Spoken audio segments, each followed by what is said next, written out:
Hi students, welcome to civil index. ఈ వీడియోలో నేను థర్మల్ స్ట్రెస్ టాపిక్ని రివైజ్ చేద్దాం అనుకుంటున్నాను. So before going to thermal stress topic, just మనం స్ట్రెస్ స్ట్రెయిన్ని ఒక 3 to 4 మినిట్స్లో రివైజ్ చేద్దాం. Okay, before going to stress strain definition, take a body. ఆ బాడీ ఎలా ఉండాలి అంటే free from any type of loading. ఎలాంటి థర్మల్ స్ట్రెస్ కానీ ఎలాంటి ప్రియర్ లోడింగ్ కానీ ఉండకూడదు. అంటే ఇప్పుడు ఈ బాడీ పైన ఎలాంటి లోడింగ్ లేదు. ఈ బాడీ పైన ఫ్రీ స్టేట్లో ఉన్న ఈ బాడీని తీసుకొని నేను లోడ్ వేస్తున్నానండి, లోడింగ్ అప్లై చేస్తాను. ఈ ప్రాసెస్లో ఏమవుతుంది, body followed by loading will cause dimensional change. Dimensional చేంజెసే కాదు, volume change and as well as shape change కూడా ఎక్స్పెక్ట్ చేయొచ్చు. But for our simplicity I'm taking dimensional change. Dimensional change నేను లెంత్ వైజ్లో తీసుకుంటున్నాను, which is delta L. Delta L is nothing but change in length. Change in length. Okay, yes. So dimensional change expect చేశాను, అది ఎంత వచ్చింది, delta L వచ్చింది. దేనివల్ల, loading వల్ల. If there is no loading there is no dimensional change. Okay, అంటే loading వల్ల dimensional change వచ్చింది. ఫాలోడ్ బై ఈ డైమెన్షనల్ చేంజ్ని బాడీ అనేది, కొన్ని బాడీస్ అనేవి అరెస్ట్ చేయడానికి ట్రై చేస్తాయి, కొన్ని బాడీస్ అనేవి అరెస్ట్ చేయడానికి ట్రై చేయవు. అంటే రెసిస్టెన్స్ అనేవి కొన్ని క్రియేట్ చేసుకుంటాయి, కొన్ని క్రియేట్ చేయవు. So first resistance offered. Resistance offered అంటే రెసిస్టెన్స్ అనేది మనకు ప్రొడ్యూస్ అవుతుంది. ఆ బాడీ అనేది రెసిస్టెన్స్ ఆఫర్ చేస్తుంది. ఏ ఫామ్ లో ఆఫర్ చేస్తుందంట, ఇంటర్నల్ ఫోర్స్. ఏ ఫామ్ లో, ఇంటర్నల్ ఫోర్స్ ఫామ్ లో ఆఫర్ చేస్తుంది. అంటే బాడీ యొక్క డైమెన్షనల్ చేంజ్ని యాక్సెప్ట్ చేయకుండా ఆ చేంజ్ని రెసిస్ట్ చేయడానికి మనకు ఇంటర్నల్ ఫోర్స్ డెవలప్ అవుతుంది.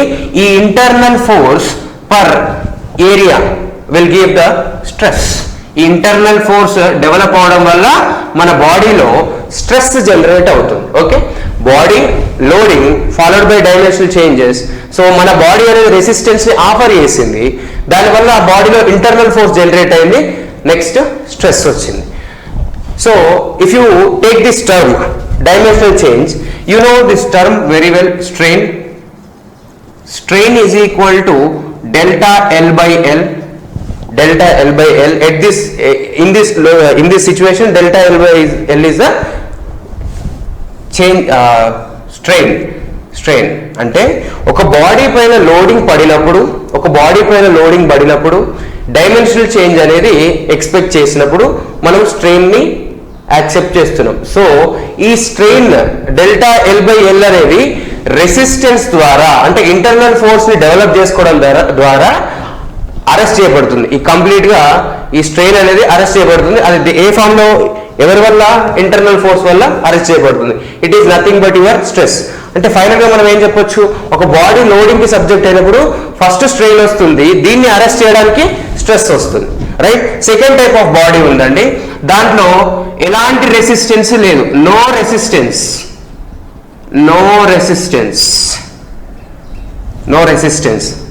That is nothing but no internal forces. So no internal forces means no stress. ఎలాంటి స్ట్రెస్ అనేది జనరేట్ అవ్వదు. సో ఇలాంటి బాడీస్ కి ఎగ్జాంపుల్ ఎవరు అంటే ఫ్లూయిడ్స్. ఫ్లూయిడ్స్ అనేవి స్ట్రెయిన్ ని యాక్సెప్ట్ చేస్తాయి, స్ట్రెస్ ని జనరేట్ చేయవు. ఓకే, స్ట్రెయిన్ ని యాక్సెప్ట్ చేస్తే స్ట్రెస్ ని జనరేట్ చేయవు. ఇంకొన్ని బాడీస్ ఉంటాయి, ఎలా అంటే స్ట్రెయిన్ అనేది మినిమం, నామినల్ గా కూడా యాక్సెప్ట్ చేయకుండా కంప్లీట్ స్ట్రెస్ జనరేట్ చేసుకుంటాయి. అలాంటి బాడీస్ ఎవరు అంటే రిజిడ్ బాడీస్. ఎవరు? Rigid bodies. So rigid bodies అనేవి ఎలాంటి స్ట్రెయిన్ ని యాక్సెప్ట్ చేయవు. Okay, right. సో ఫైనల్ గా ఈ టైప్ ఆఫ్ ఎక్స్టర్నల్ లోడింగ్ ని నేను ఎవరితో కంపేర్ చేస్తున్నాను, టెంపరేచర్ స్ట్రెసెస్. టెంపరేచర్ స్ట్రెసెస్ ఎప్పుడు జనరేట్ అవుతాయంటే ఒక బాడీ యొక్క టెంపరేచర్ లో చేంజ్ వచ్చినప్పుడు. ఇనిషియల్ కేసులో T1 ఉందండి temperature, initial temperature is T1 and T2 is the final temperature. So delta T is equal to T1 minus T2. Delta T is equal to T1 minus T2. Body now subjected to this temperature change delta T. Delta T అనే temperature change కి మన body అనేది subject అయింది. So ఈ కేసులో కూడా మనకు dimensional changes వస్తాయి. ఆ dimensional change nothing but your delta L. Delta L ఈ కేసులో డెల్టా ఎల్ ని మనము ఎలా క్యాలిక్యులేట్ చేస్తాము అంటే L alpha delta tea. Delta L is equal to L alpha delta tea. Okay, right. Now if that body is in the position to offer the resistance, then internal force will generate and stress will generate. So body అనేది resistance ని offer చేసే stage లో ఉంటే internal forces generate అవుతాయి, stress generate అవుతుంది. Next if ఆ body కనుక resistance ని జనరేట్ చేయలేని స్టేజ్ లో ఉంటే no internal forces, no stresses. That I will explain you with the help of a 2 examples.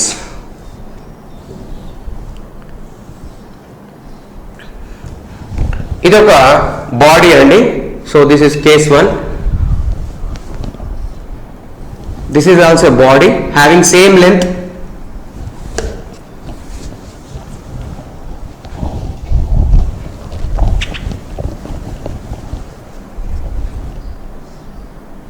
having same length L. Both bodies are having same length L.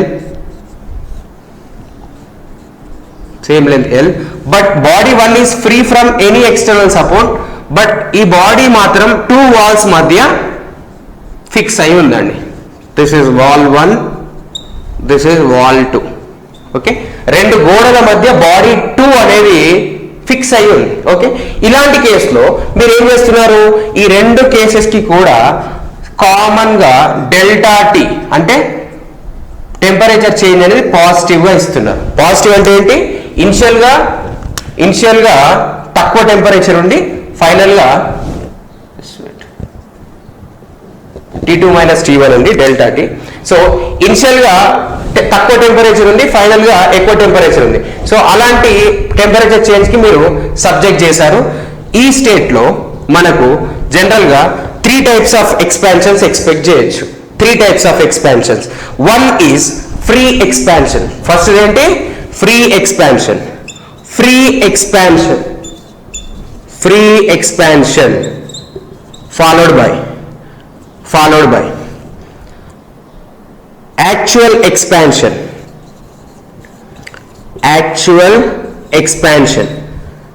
Next, expansion prevented.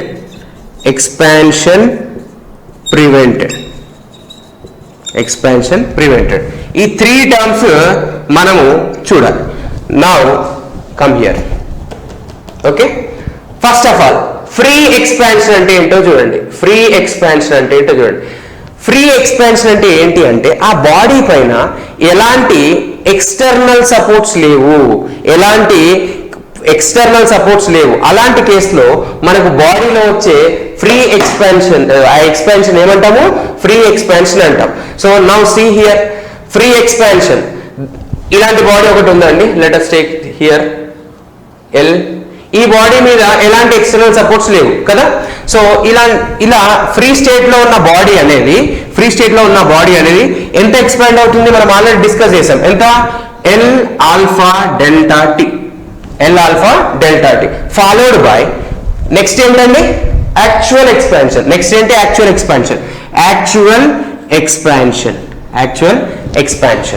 Actual expansion అంటే ఏంటి అంటే, free expansion అంటే ఏంటి,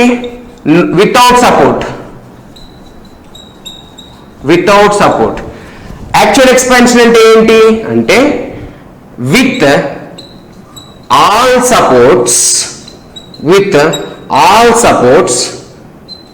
in actual body. Now you take this. ఇక్కడ చూడండి, దీనిపైన ఎలాంటి supports లేవు. సో ఎలాంటి సపోర్ట్స్ లేవు, మీరు తీసుకున్నా కూడా అది 0 తీసుకుంటారు, రైట్. సో యాక్చువల్ ఎక్స్పాన్షన్ ఎంత వస్తుంది, free expansion L alpha T. అదేవిధంగా యాక్చువల్ ఎక్స్పాన్షన్ ఏంటి, with all supports in actual body. Actual బాడీలో ఎలాంటి సపోర్ట్స్ ఉన్నాయి, ఎలాంటి సపోర్ట్స్ లేవు. సో డెఫినెట్ గా అది కూడా ఎల్ ఆల్ఫా డెల్టా టీకి ఈక్వల్ గా ఉంటుంది. Next, expansion prevented. Next term ఏంటి? Expansion prevented. Expansion prevented is equal to free expansion minus actual expansion. Free expansion minus actual expansion. Simply దీని మీనింగ్ ఏంటి అంటే సింపుల్ చూడండి. ఫ్రీ ఎక్స్పాన్షన్ అంటే ఏంటంటే బాడీ ఫ్రీ స్టేట్ లో ఉంది, దానిపైన ఎవరు సపోర్ట్స్ లేవు, ఏం లేవు. సో అప్పుడు అది ఎంత ఎక్స్పాండ్ అవుతుంది. సో మాక్సిమం ఎక్స్పాండ్ అవుతుంది. తనకున్న కెపాసిటీ, ఆ కెపాసిటీ ఎవరిపైన డిపెండ్ అవుతుంది? ఆల్ఫా పైన డిపెండ్ అవుతుంది. ఎందుకంటే for the same L, for the same delta T, it also depends on alpha. ఈ బాడీ డిఫరెంట్ మెటీరియల్స్ అయితే డిఫరెంట్ ఎక్స్పాన్షన్స్ ఉంటాయి.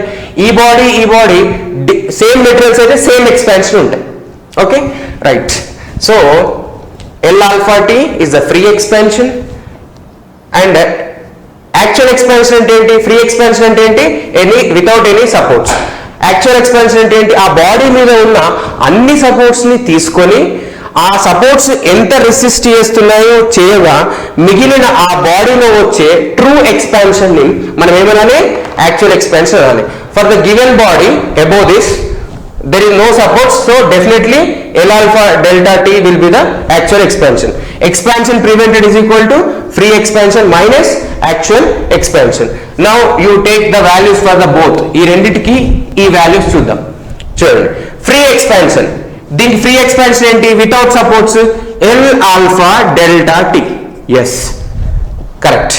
యాక్చువల్ ఎక్స్పాన్షన్ ఏంటి? With supports. యాక్చువల్ సపోర్ట్స్ లేవు కాబట్టి actual expansion also equal to free expansion. Expansion ఎంత prevent చేశారండి? Free expansion minus actual expansion which is zero. Okay, so next this value, same values ఈ type of thing కి చూద్దాం. ఈ type of second type of బాడీకి చూద్దాం. చూడండి, దీంట్లో కూడా పాజిటివ్ టెంపరేచర్ రైస్ చూస్తున్నాం. ఈ కేసులో మనకు free expansion, actual expansion prevented ఎలా ఉంటాయి ఒకసారి చూడండి. Free expansion, first remove the supports. For L we have L alpha delta T. Right? Next, actual expansion అంటే ఏం చేయాలి? అన్ని సపోర్ట్స్ తీసుకొచ్చేసేయాలి. సో ఈ కేసులో ఇది కొంచెం జాగ్రత్తగా చూడండి. ఈ కేసులో ఈ బాడీ అనేది ఈ డైరెక్షన్ లో రెస్పాండ్ అవుతుంది. ఈ డైరెక్షన్ లో చూడండి, బాడీ ఇలా ఉంది. బాడీ అనేది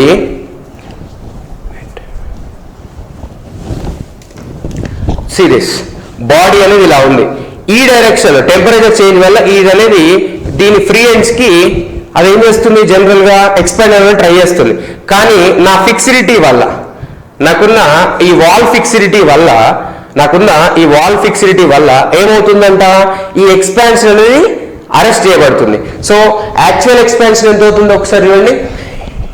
ఎల్ ఆల్ఫా డెల్టా టీ ఈ బాడీ ఫ్రీ స్టేట్ లో ఉన్నప్పుడు ఎక్స్పాండ్ అయినప్పటికీ ఈ సపోర్ట్స్ అనేవి ఆపేస్తున్నాయి.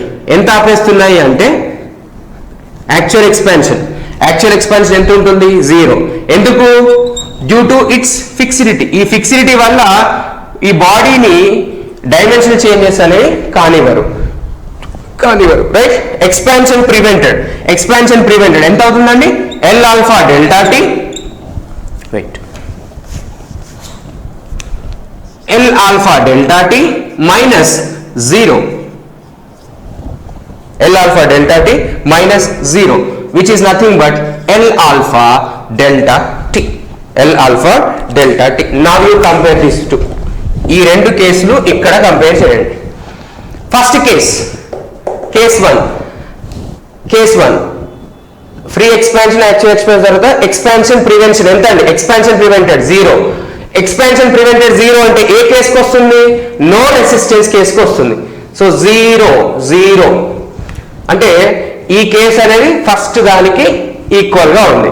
So no prevention followed by no internal force followed by no stress. ఈ బాడీలో ఎలాంటి స్ట్రెస్ ఉండదు. నెక్స్ట్ ఈ కేసు రండి. ఇక్కడ చూడండి, ప్రివెన్షన్ ఎంత? L alpha delta tea. యాక్చువల్గా వీళ్ళు ఇంత డెవలప్ అయినా కూడా, ఇంత ఎక్స్పాన్షన్ వాళ్ళలో డెవలప్ చేసుకుంటున్న ఫ్రీ స్టేట్ లో వాళ్ళు మాత్రం ఈ ఫిక్సిడిటీ అనే ఈ కండిషన్ వల్ల కంప్లీట్ గా రెసిస్ట్ చేస్తున్నారు. ఇది ఏ కేసులోకి వెళ్ళిపోతుంది?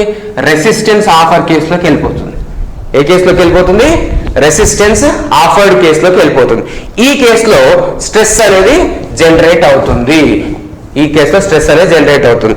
And one more point, remember మనకు నార్మల్ లోడింగ్ లో బాడీలో ఉన్న ఇంటర్నల్ ఫోర్సెస్ స్ట్రెస్ ని జనరేట్ చేస్తే, నార్మల్ లోడింగ్ లో బాడీలో ఉండే ఇంటర్నల్ ఫోర్సెస్ స్ట్రెసెస్ ని జనరేట్ చేస్తే, థర్మల్ చేంజెస్ లో, టెంపరేచర్ చేంజెస్ లో రియాక్షన్స్ అనేవి ఆ స్ట్రెస్ ని జనరేట్ చేస్తాయి. If there is no reaction, if there is no expansion prevention, there is no stress ఉండదు.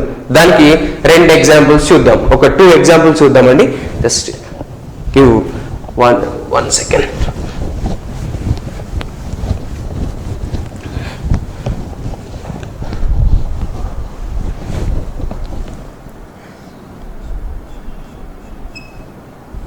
Take a cantilever. ఓకే, ఈ క్యాంటిలివర్ అనేది సమ్ పాజిటివ్ డెల్టాకి సబ్జెక్ట్ అయింది. ఆ సిచ్యువేషన్ లో ఏమవుతుంది అంటే, ఈ బాడీ అనేది ఈ డైరెక్షన్ లో, అంటే ఫ్రీ ఎండ్ డైరెక్షన్ లో ఎక్స్పాండ్ అవ్వడానికి కోషిష్ చేస్తుంది, ట్రై చేస్తుంది. ఓకేనా? సో ఈ ఎక్స్పాన్షన్ మనం ఏమంటాము? డెల్టా ఎల్ అంటాం. మనం ఆల్రెడీ నేర్చుకున్నాం, which is equal to L alpha delta T. So finally ఈ క్యాంటిలివర్ లో ఎల్ ఆల్ఫా డెల్టా టీ వచ్చింది. మరి దీన్ని రెసిస్ట్ చేయడానికి ఎన్ని రియాక్షన్స్ ఉన్నాయి? సపోర్ట్స్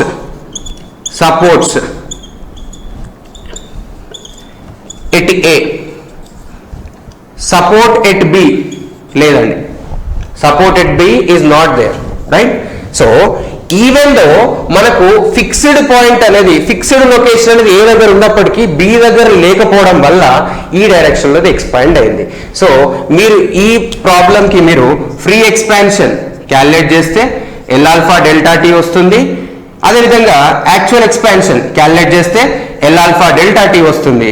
నెక్స్ట్ ఎక్స్పాన్షన్ ప్రివెంటెడ్ చూస్తే 0 వస్తుంది. So 0 means no resistance offered, nothing but your no stress case. Next, ఇదే క్యాంటిలివర్ ని చూడండి, కనిపిస్తుందా? సో ఇదే క్యాంటిలివర్ కి మనము ఒక ప్రాప్ రియాక్షన్ పెడదామండి. Prop reaction, if you take the prop reaction ఏమవుతుంది?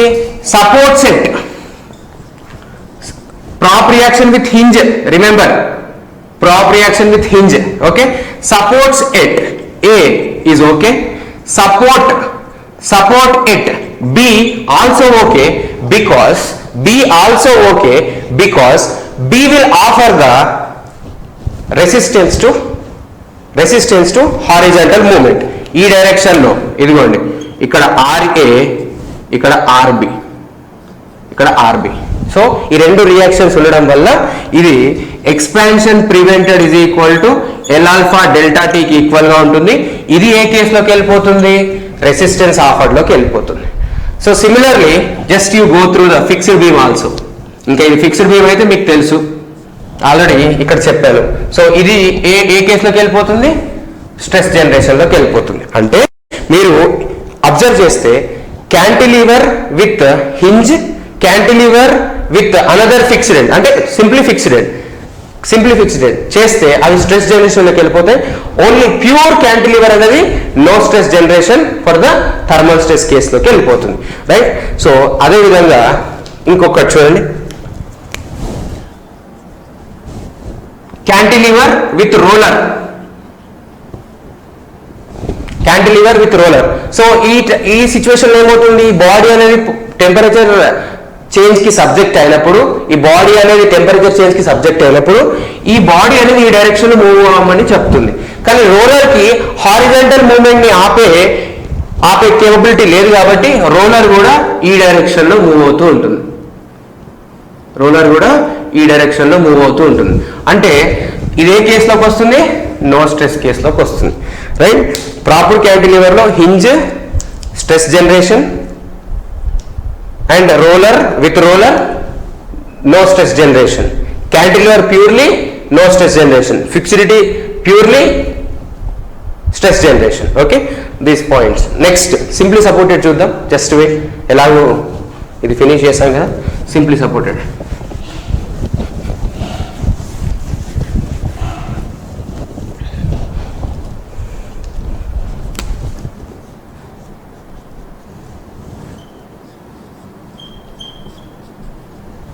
ఓకే, సో ఈ బీమ్ కనుక పాజిటివ్ టెంపరేచర్ స్టేజ్ కి సబ్జెక్ట్ అయినప్పుడు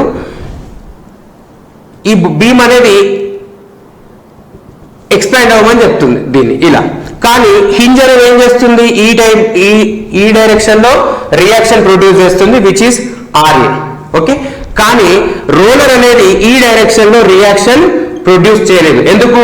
roller is not that good capable of arresting the horizontal movement of member. అంటే ఈ డైరెక్షన్ లో వెళ్తూ ఉంటుంది. రోలర్ కి ఎగ్జాంపుల్ ఏంటి, మన పీసీ ఉంటుంది కదా, పర్సనల్ కంప్యూటర్ పెట్టుకోవడం కింద డెస్క్, మనం ఈ డ్రాయర్ టైప్ ఉంటాయి కదా, ఇవన్నీ ఇది హారిజాంటల్ మూవ్మెంట్ ని అరెస్ట్ చేయవు. ఎంత అంటే అంత వెళ్ళిపోతూ ఉంటాయి. హారిజాంటల్ మూవ్మెంట్ ని అరెస్ట్ చేయకుండా అవి అలౌ చేస్తూ ఉంటాయి. సో ఈ కేసులో స్ట్రెస్ జనరేషన్ ఎంత అండి, ఈ డైరెక్షన్ లో వెళ్ళిపోతూ ఉంటుంది. సో స్ట్రెస్ జనరేటెడ్ జనరలీ ఎవరిపైన డిపెండ్ అవుతుంది, strain prevention, strain or expansion prevention. నేను పర్టికులర్లీ టెంపరేచర్ లో మాట్లాడుతున్నాను. సో ఎక్స్పాన్షన్ ప్రివెన్షన్ జరిగిందా, లేదు. కాబట్టి స్ట్రెస్ జనరేట్ అవుతుందా, లేదు. ఫైనల్లీ నో స్ట్రెస్ కేసు వస్తుంది. సింప్లీ సపోర్టెడ్ కానీ క్యాంటిలివర్ కానీ టెంపరేచర్ స్ట్రెస్ కి సబ్జెక్ట్ అయితే అందులో నో స్ట్రెస్ కండిషన్స్ ఉంటాయి. ఫాలోడ్ బై ఏదైనా ఇండిటర్మినేట్ బీమ్ అంటే లైక్ ప్రాప్ కానీ ఫిక్స్డ్ బీమ్ కానీ ఆర్ఎల్స్ కంటిన్యూస్ బీమ్ కానీ మనకు టెంపరేచర్ స్ట్రెస్ కి సబ్జెక్ట్ అయినప్పుడు స్ట్రెస్ అనేది జనరేట్ అవుతుంది. Okay, so just wait. ఇంకా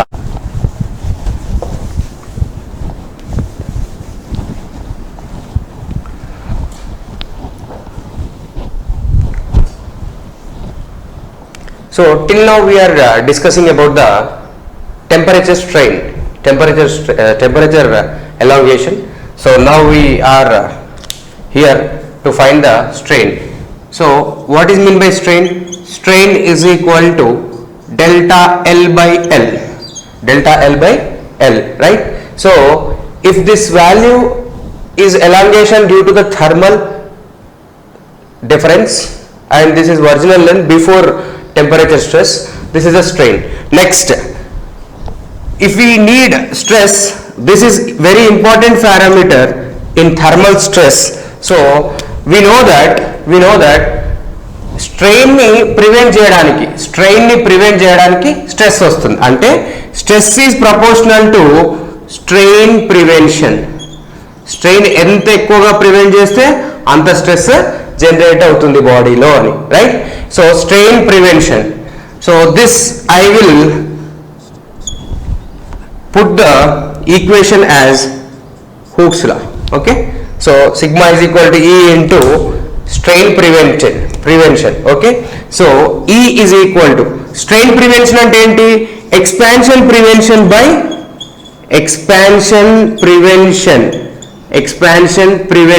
by original length. So E into expansion prevention is nothing but free expansion minus actual expansion by L. Right, again we'll take our case 1 and case 2 for stress calculation కోసం case 1 and case 2 మళ్ళీ ఒకసారి refer చేద్దాము. both are having same length L and L, both are having same alpha and both are having same delta T and delta T2. Okay, so delta T అన్ని L alpha delta T అన్ని కూడా మనకు equal equal గా ఉన్నాయి రెండు కేసుల్లో కూడా. So మనకు తెలుసు free expansion for this is L alpha delta t. Next, actual expansion. What is meant by free expansion? Without any support, without any external support. Actual expansion అంటే ఏంటి? దానికి ఉన్న ఒరిజినల్ ఫిగర్ తో మనకు వచ్చే ఆ స్ట్రెయిన్ ని ఆ ఎక్స్పాన్షన్ ని మనం ఏమంటాము? యాక్చువల్ ఎక్స్పాన్షన్ అంటాం. సో ఇక్కడ ఎలాంటి ఫిక్సిడిటీ లేదు కాబట్టి L alpha delta t. Expansion prevented. EP is equal to ఎంత అండి? Free expansion minus actual expansion which is equal to 0. Okay, 0. Next ఇక్కడ చూడండి, ఫ్రీ ఎక్స్పాన్షన్ ఎంత? యాక్చువల్లీ ఈ సపోర్ట్స్ లేకపోతే L alpha delta t వీళ్ళు కూడా ఎక్స్పాండ్ అవుతారు. కానీ యాక్చువల్ ఎక్స్పాన్షన్ ఎంత? Due to this two fixed reactions our expansion will be prevented. So total actual expansion is 0. So expansion prevented is equal to L alpha delta t minus 0, which is L alpha delta t. Now we'll calculate the stress calculate చేద్దాం. చూడండి, ఈ case 1 కి మనం stress calculate చేద్దాం. Right, ఇక్కడ చేస్తాం చూడండి. Stress sigma of 1 stress. So ఏమవుతుంది? Stress is equal to E into expansion prevention by L. Expansion prevention ఎంత అండి? 0. E into 0 by L which is 0. అదేవిధంగా sigma 2 for this body, sigma 2 is equal to E into expansion prevented ఎంత అండి? L alpha delta t by L which is E alpha delta t, right? So if body is free to move in thermal case, then stress developed is 0, strain developed is equal to expansion developed is equal to L alpha delta t. అదే విధంగా if body is fixed between two supports which is not having any expansion, then free expansion is equal to L alpha delta t, actual expansion is equal to 0.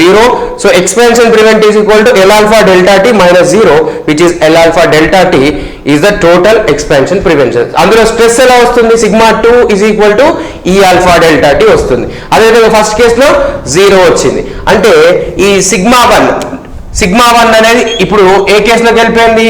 No stress కేసుకి వెళ్ళిపోయింది. Sigma 2 అనేది ఏ కేసులోకి వెళ్ళిపోయింది? Stress generation కేసులోకి వెళ్ళిపోయింది. Right, so దీంట్లో ఇంకాస్త difficulty level ఉన్న ఒక example చూద్దాం. That example is this. ఒక క్యాంటిలివర్ బార్ ఉందండి. క్యాంటిలివర్ బార్ ఉంది ఇలా. ఓకే, కంప్లీట్ గా క్యాంటిలివర్ బార్ ఉంది. ఈ క్యాంటిలివర్ బార్ కి సమ్ అరౌండ్ డెల్టా డిస్టెన్స్ లో డెల్టా డిస్టెన్స్ లో మనకు ఒక వాల్ ఉంది. This is wall 1 and this is wall 2. Okay, so ఇప్పుడు ఏం చేస్తున్నారట అంటే ఈ బాడీలో delta T is equal to positive. అంటే ఆ టెంపరేచర్ ఒరిజినల్ టెంపరేచర్ కన్నా ఇప్పుడు ప్రజెంట్ ఉన్న టెంపరేచర్ అనేది ఇంక్రీజ్ చేశారు. So delta T is equal to positive. ఈ కేసులో ఛాన్సెస్ ఏమేమి ఉన్నాయో ఒక్కసారి చూడండి. ఫ్రీ ఎక్స్పాన్షన్ ఏమవుతుందో చెప్పండి. Free expansion is equal to L alpha delta t. ఇక్కడ 2 కేసెస్ ఉన్నాయండి. Case 1 delta greater than L alpha delta t. Delta greater than L alpha delta t. Next case 2 ఏమవుతుంది? Case 2 delta less than L alpha delta t. Case 2 వచ్చేసి L alpha delta T కన్నా delta అనేది తక్కువ magnitude అని అంటున్నాడు. So ఈ రెండు కేసుల్లో మనకి ఏమేమి జరుగుతాయో ఒకసారి చూడండి. సో యాక్చువల్ ఎక్స్పాన్షన్ ఏమవుతుంది, let us take this is as 10 mm, this is at 8 mm. ఓకేనా? ఈ కేసులో ఇది 6 mm, ఇది 8 mm అనుకుందాం, 8 mm అనుకుందాం. ఓకే, ఫస్ట్ కేసులో ఏమవుతుంది అంటే డెల్టా, ఈ డెల్టా అనేది 10 mm ఉందండి, డెల్టా అనేది 10 mm ఉంది.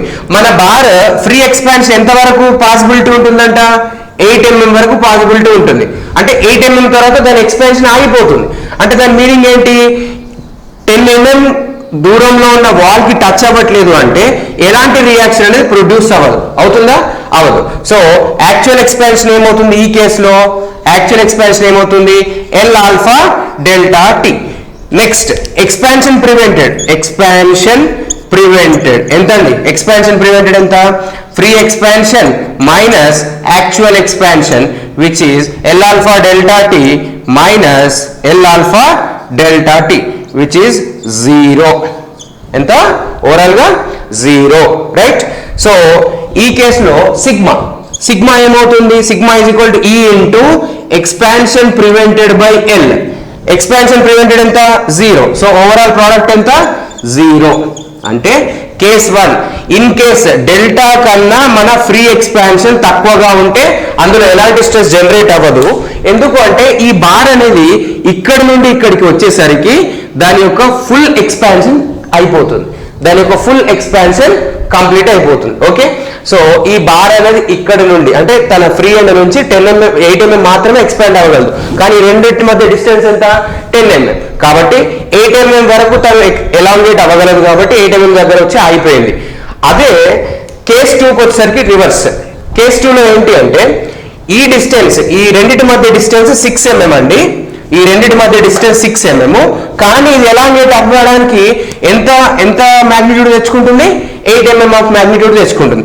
అలాంటి కేసులో చూడండి ఫ్రీ ఎక్స్పాన్షన్ ఎంత, free expansion is L alpha delta tea. ఇది బై డిఫాల్ట్ గుర్తుపెట్టుకోండి, ఫ్రీ ఎక్స్పాన్షన్ ఎవరికైనా ఎల్ ఆల్ఫా డెల్టా టీయే ఉంటుంది. ఓకే, నెక్స్ట్ యాక్చువల్ ఎక్స్పాన్షన్ ఎంత, actual expansion is equal to delta. ఎందుకంటే వీళ్ళు ఇక్కడ నుంచి ఇక్కడికి వెళ్తారు, 6 mm వెళ్ళగానే ఈ వాల్ కి టచ్ అవుతారు. సో ఆ టైంలో ఈ రియాక్షన్ అనేది ప్రొడ్యూస్ అవుతుంది. So actual expansion is equal to delta. Expansion prevented ఎంత చెప్పండి, expansion prevented is equal to free expansion minus actual expansion which is nothing but L alpha delta T minus delta, right? So stress ఏమవుతుంది, stress, okay, stress is equal to E into expansion prevented. What is expansion prevented? L alpha delta T minus delta by L. L cancel and here L delta by L. So which is, I will write here, look at this location. Sigma of this case, case 2 is equal to E into alpha delta T minus del by L. This is a formula, right? So మనం ఏం చేసాము, free కి సంబంధించిన stress చూసాం 0, fixed కి సంబంధించిన stress చూసాం ఎంత, ఈ ఆల్ఫా డెల్టా టీ, రైట్? అదే విధంగా కొంత ఫ్రీ ఉండి ఆ తర్వాత ఫిక్స్డ్ వచ్చే కేసు కూడా చూసాం, రైట్? నేను ఇక్కడ ఒక క్వశ్చన్ ఫ్రేమ్ చేయొచ్చు యాజ్ ఎ ఎగ్జామినర్ గా. నేనేం ఫ్రేమ్ చేయొచ్చు అంటే as compare with fixity this type of setup will have how much of magnitude of stress will be less. అంటే దీంతో పోలిస్తే ఇందులో ఎంత మ్యాగ్నిట్యూడ్ ఆఫ్ స్ట్రెస్ తక్కువగా ఉంటుంది అని అడగచ్చు. ఓకే, సో మీరు చూడండి, కంపేర్ చేయండి రెండు కూడా, జస్ట్ వెయిట్. ఈ రెండు కేసులు కంపేర్ చేస్తే మీకు ఏమొస్తుందో ఒక్కసారి చూడండి. సో ఈ కేసులో మీకు స్ట్రెస్ ఎంత అండి, ఈ alpha delta T minus delta by L. ఈ కేసులో సిగ్మా 3, అంటే ఇది థర్డ్ కేసు కదా, కొంచెం క్రిటికల్ కేస్. ఇదేంటి second case, sigma 2 is equal to ఈ ఆల్ఫా డెల్టా టీ. సో మీకు కావాల్సింది ఏంటి, సిగ్మా 2 పైన సిగ్మా 2 కన్నా సిగ్మా 3 ఎంత తక్కువగా ఉంటుంది అంటున్నాడు.